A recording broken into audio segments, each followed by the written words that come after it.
Ah! Fire! What do I do with this?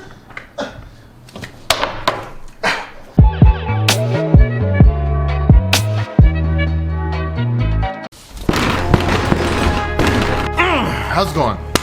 It's Timmy Joe, making videos, computers, just making sure it looks good.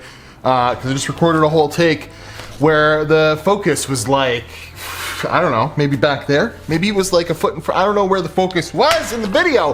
How's it going? I'm mad today because I'm Timmy Joe, and I'd like to make a video about this pink computer. Here, let's turn it on. It's making some loud fan noises. And it's purple, and the case is a special color. It's actually a computer for me wife. And that's all it does now. So, real quick story time. Made a video last week, but I hadn't had time to edit and posted it and do an outro on this computer that I built for my wife because she's been bugging me to make her a computer underneath the TV that she can play video games on. Ever since the kid took over the Switch 110% of the time, and we're upstairs playing Fortnite and she's got no video games to play. So it's like, I'll make her one, and then this case manufacturer got a hold of me and I was like, that's the perfect computer. So I made it. It was working great. I filmed all the video last week, and then I was like, well, I'll bring it home over the long Easter weekend here in Canada, or at least around here. We get Friday and Monday off, sort of. My wife does anyways. So big long weekend, we'll play some video games, it'll be fun. Computer worked beautifully. I didn't touch any settings or BIOS or nothing on it. I literally built it, brought it home, like set Windows up. She played South Park The Stick of Truth on it over the week, like the whole game, I think, too. So I get it in here, and all I wanted to do was a little overclocking and maybe, you know, see temps in this case. Just, it was a real quick build video, you know, I'm holding this. Anyways, and so I enable XMP, and when I boot it into Windows on this ASRock, that's why I was holding it, Steel Legend B450M motherboard I got for $100 on Facebook Market Group because the guy had bought that motherboard and an Intel CPU. So it was like a brand new motherboard. I got it for $100 and they were selling for 120 plus shipping and whatever on Newegg, and I needed a motherboard anyway, so I was like, I'll take that one. That's a pretty good deal. But he had cut out all of the box, like UPC codes and stuff to get a mail-in rebate on the damn thing. So that was just missing. So any chance of me RMAing this, I don't think there is a way to do it. So I get it in here and the XMP profile's not working, and I thought, well, what could fix that? It's Trident Z, for God's sakes. Neo 3600 megahertz. It's stuff's built for Ryzen, I'm pretty sure.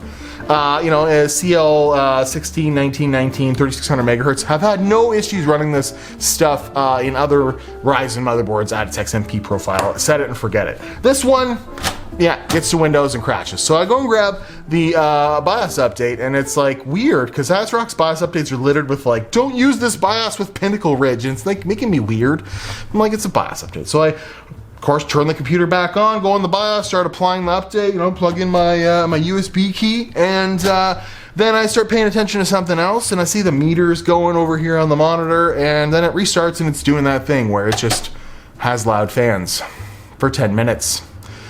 And it never came back. That's not good. So I've tried everything, and stupid me, I didn't think of this beforehand, because I mean, how many BIOSes have I updated without issue in my life? I went and checked the Steel Legends series motherboard website, and I checked to see if it had dual BIOS, which it does not. Some ASRock high-end boards do.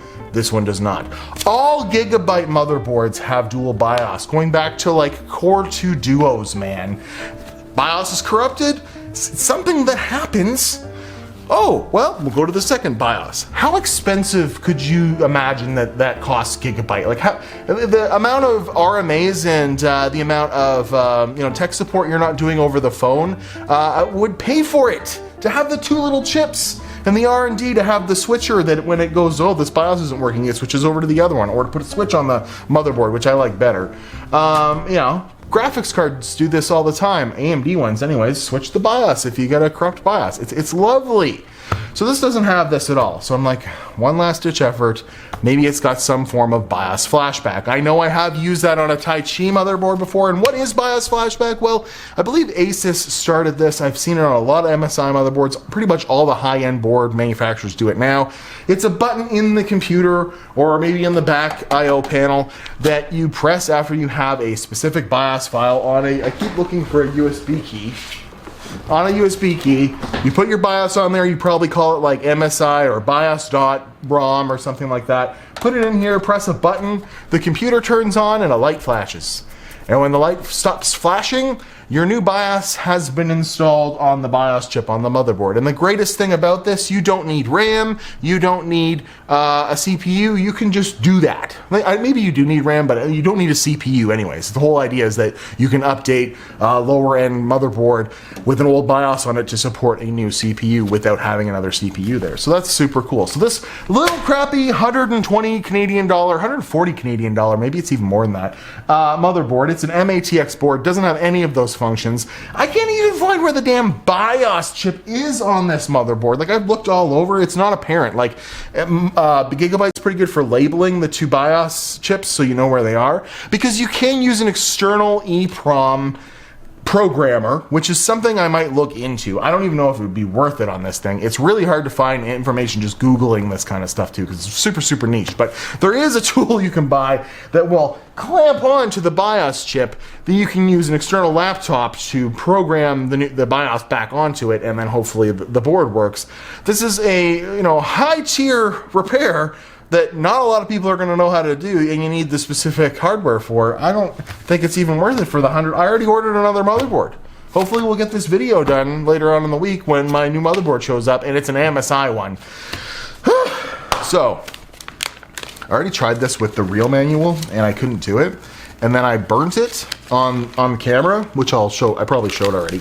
There we go. Ripped it right in half. Because I wanted to show my frustration, but then I looked on the previous clip and I was like, I looked fuzzy. Like, I wasn't in, anyways. You saw what happened.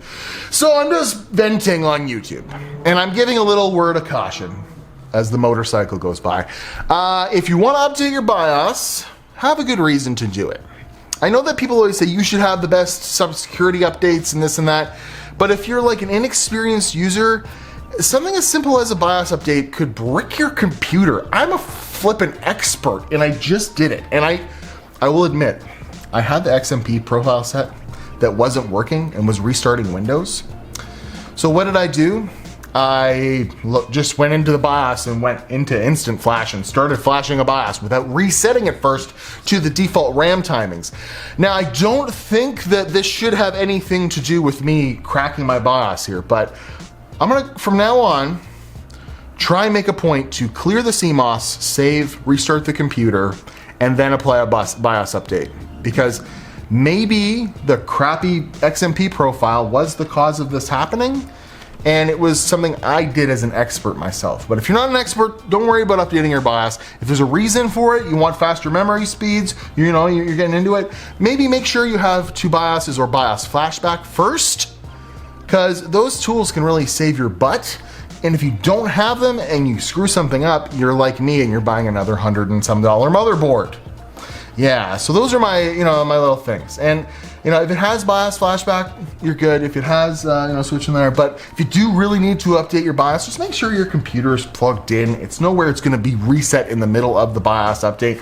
And like I say, clear the CMOS first. It's just a good practice, I guess. And, I wish you luck updating your BIOSes. But for now, I just talked for 10 minutes about it. I'm mad, and I can't finish my pink video. I don't know. Love you guys. See you later.